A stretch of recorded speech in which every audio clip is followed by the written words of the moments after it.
പ്രധാനമന്ത്രി നരേന്ദ്രമോദി അടുത്തയാഴ്ച ഒമാൻ സന്ദർശിക്കാനിരിക്കെ പ്രതീക്ഷയോടെയാണ് പ്രവാസികൾ. നയതന്ത്ര ബന്ധങ്ങൾക്കൊപ്പം പ്രവാസികളുടെ നീറുന്ന പ്രവാസി പ്രശ്നങ്ങളിലും പരിഹാരമുണ്ടാകുമോ എന്നാണ് എല്ലാവരും ഉറ്റുനോക്കുന്നത്.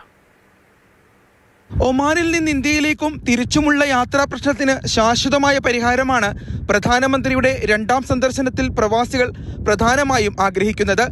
തിരക്കുള്ള സമയങ്ങളിൽ കുത്തനെ നിരക്ക് വർദ്ധിപ്പിക്കുന്ന വിമാന കമ്പനികളുടെ കൊള്ള സാധാരണക്കാരായ പ്രവാസികളുടെ നട്ടെല്ലൊടിക്കും. ഉത്സവകാലങ്ങളിൽ നമുക്ക് കുടുംബമായി യാത്ര ചെയ്യേണ്ടി വരുന്ന സാഹചര്യത്തിൽ നമ്മൾ അനുഭവിക്കേണ്ടി വരുന്ന പ്രധാനപ്പെട്ട വെല്ലുവിളി എന്ന് പറയുന്നത് യാതൊരുവിധ നിയന്ത്രണവുമില്ലാതെ വിമാന നിരക്ക്, ടിക്കറ്റ് നിരക്ക് കൂട്ടുന്നു എന്നുള്ളതാണ്. ഈ വെല്ലുവിളിക്ക് ഒരു പരിഹാരം നിർദ്ദേശിക്കുവാൻ നമ്മുടെ ബഹുമാനപ്പെട്ട പ്രധാനമന്ത്രിയുടെ ഈ സന്ദർശന വേളയിൽ അദ്ദേഹത്തിന് സാധിക്കും എന്നാണ് ഞാൻ കരുതുന്നത്.